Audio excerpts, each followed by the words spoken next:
सत्संग उन्हीं पुण्यात्माओं को प्राप्त होता है जिन पर परमेश्वर की असीम रजा होती है। परमेश्वर की असीम रजा किन पुण्यात्माओं पर होती है? जो पूर्व जन्म के भक्ति युक्त होते हैं।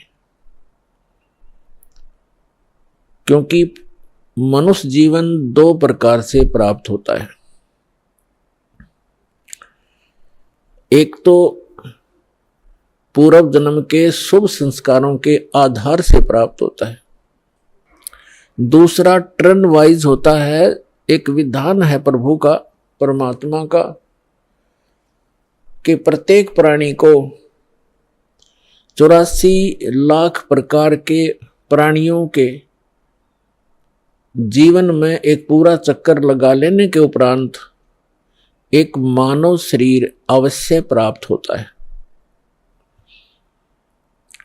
ये परमेश्वर कबीर जी की हम प्राणियों पर एक विशेष रजा है, और जिस कारण से विवश होकर के इस काल ने हमें एक मनुष्य जीवन देना ही पड़ता है।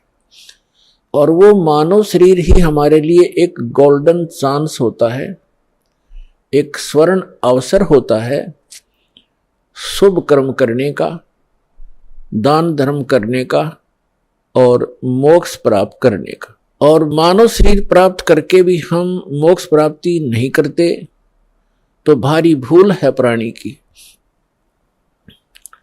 उसका कारण क्या है? उसका कारण ये है कि जो मानव शरीर प्राप्त प्राणी जो पूर्व जन्म के संस्कार से मानव शरीर प्राप्त किए हुए हैं, वो परमात्मा की भक्ति के लिए अवश्य कहीं ना कहीं जुड़ जाते हैं। चाहे वो अपनी परंपरागत साधनाएं करें या कोई गुरु बना करके उसके बताए अनुसार भक्ति करें, वो भक्ति के बिना, भगवान के बिना वो रह नहीं सकते। चाहे वो दुख में सुमरन कर रहे हो, चाहे वो सुख में कर रहे हो।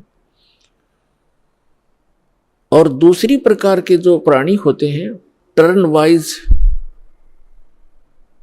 यानी नंबर 84 लाख योनियों में कष्ट उठा करके वो फिर मानव शरीर जो प्राप्त किए हुए होते हैं वो भक्ति नहीं करते। उनका स्वभाव पशुओं जैसा ही होता है, बकवाद करना, शराब पीना, मांस खाना, झगड़े करना, बेमतलब किसी के साथ खसना, जैसे पशु जा करके दूसरे को बेमतलब टक्कर मार देते हैं, झगड़े बढ़ जाते हैं। तो वो प्राणी उस टाइप के ही झगड़े करवाते हैं, शांति प्रिय घर में भी वो आग लगा देते हैं।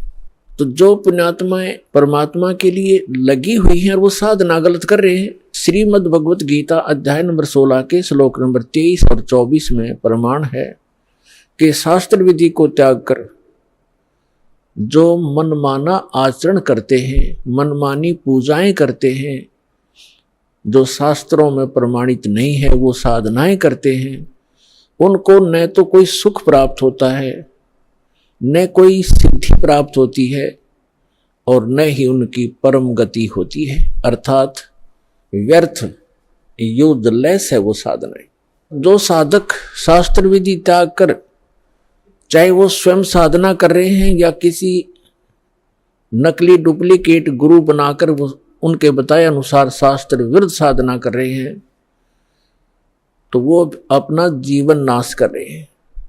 और जो सीधे ही 84 लाख योनियों से निकलकर मनुष्य शरीर प्राप्त करते हैं, वो तो भक्ति करते ही नहीं, उनका तो वैसे ही जीवन नाश हो ही रहा है। तो इसके लिए सत्संग की आवश्यकता पड़ती है, और सत्संग का अर्थ होता है यथार्थ अध्यात्म ज्ञान। और यथार्थ अध्यात्म ज्ञान केवल परमात्मा ही बता सकता है। इस वीडियो को देखने के बाद आपकी क्या राय है कमेंट में जरूर बताएं। ऐसे ही और वीडियो देखने के लिए हमारे चैनल को सब्सक्राइब करें और वीडियो को ज्यादा से ज्यादा शेयर करें। धन्यवाद। आप संत रामपाल जी महाराज जी के मंगल प्रवचन संत रामपाल जी महाराज एप्लीकेशन पर भी सुन सकते हैं तथा उनके द्वारा लिखी पुस्तकें भी डाउनलोड कर सकते हैं।